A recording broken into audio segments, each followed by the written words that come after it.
Most Tennessee state judges, including the state Supreme Court, are appointed without an election. They then face retention votes with only their name on the ballot, requiring voters to choose yes or no.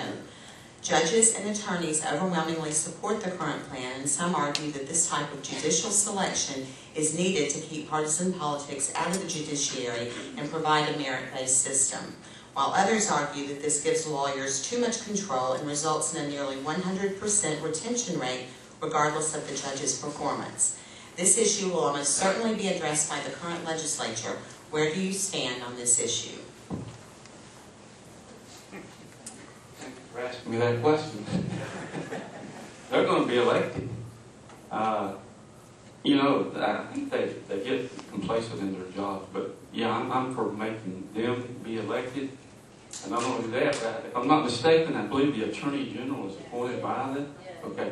I think the Attorney General also should either be elected or appointed by the governor, whichever we decide to do. Yeah, let's make them be accountable. We'll have a better and just system that the people will trust, because it won't be a good old boy system.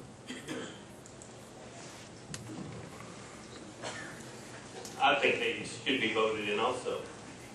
They should have the control of us, the people, not of their peers that they have. So if they have other attorneys that their peer, and they control them. If we vote them in, we have the control of them to vote them out if they're not doing what we need.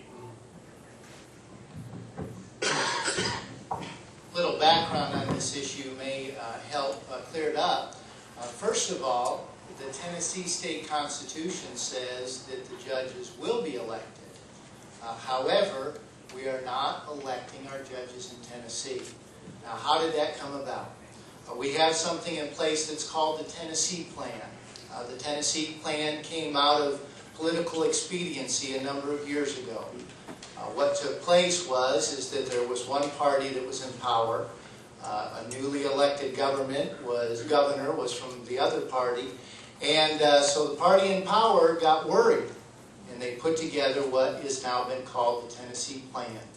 And instead of us following the Tennessee Constitution, we now just have what is called an election, a retention vote. And if you're like me, you've gone into the ballot box, and you've looked at that, and you've wondered, well, what in the world? What is this retention business? So this issue is not a legislative issue, it's a constitutional issue. The only thing we need to do is that a state senator, the state senate, our legislators need to make sure that we follow the Tennessee Constitution that already says that we will elect our Tennessee judges. Mayor Wilbur will answer this question first. By law, English is the official language of Tennessee. Do you believe there should be a requirement that English be the only language used in state forms and transactions? And if so, do you believe that requirement should apply to local government as well?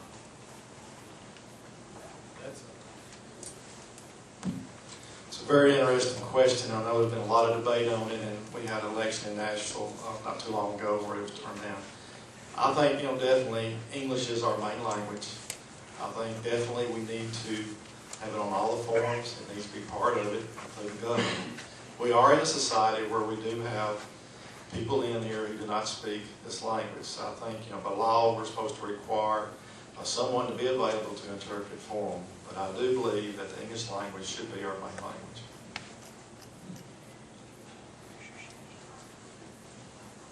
This is America. People came here by choice. They wanted to live here. They want to speak English. They need to learn English, like your parents and grandparents and whoever did. English is the language of America. English should be.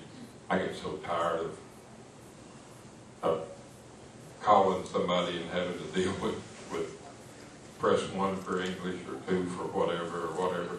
This is America, folks. Let's not give it away. I am in favor of English only. I do agree that cultural assimilation is what has made our country great. You know, we used to refer to it as the melting pot, and that was a good thing, and now for some reason that's a bad thing. But people are disadvantaged when they don't learn English. It's sort of a form of tough love in a way. If you force people to speak English, it will be to their benefit over the long term. And so I think that this is something that we ought to continue to push on. I know it's unpopular, I know it's not politically correct, but I think if you really do have people's well-being in mind, this is one of those tough things that you'll keep pushing for. It's what we need to see happen. Okay, Dr. Bondurant, this is your question first. The concept of nullification has been used by many states to negate laws passed by the federal government that the state legislature believes to be outside the federal government's authority. Some recent examples are the Tennessee Firearms Freedom Act, which denies the federal government's authority to register firearms and accessories that are kept entirely within the state.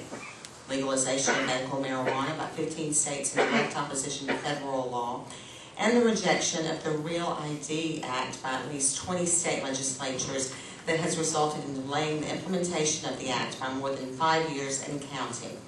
Do you believe such laws that directly conflict or intentionally negate laws from the federal government should be passed by the Tennessee legislature?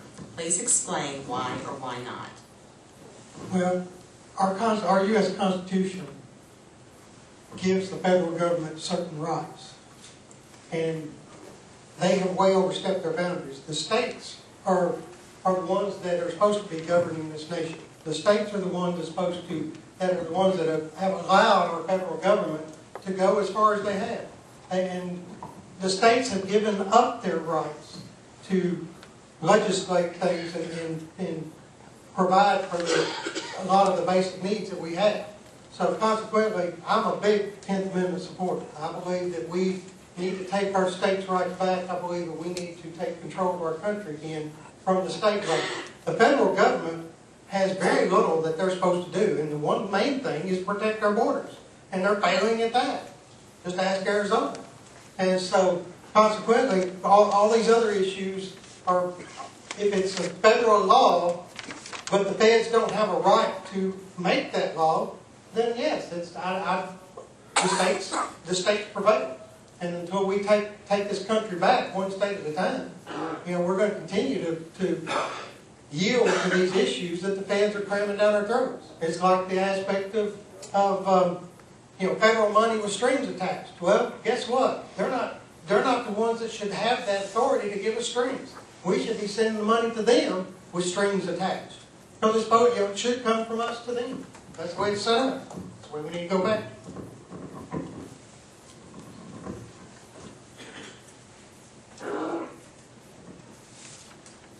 I think nullification is an excellent tool that the states have, and if you read the 10th Amendment, that which is not granted to the United States is reserved to the states and the people thereof. So, if our federal government overreaches and makes laws that are contrary to the best of the sovereign citizens of Tennessee, it is our right to nullify that law. Now, if you're a student of history, you know the conflict that Jackson and Calhoun had, and Jackson was president, and it almost got violent. So I will say this: we do have the right for nullification, and there's a saying that if you want peace, prepare for war. But we must not let the federal government dictate us and take our sovereignty and our rights to self-government away.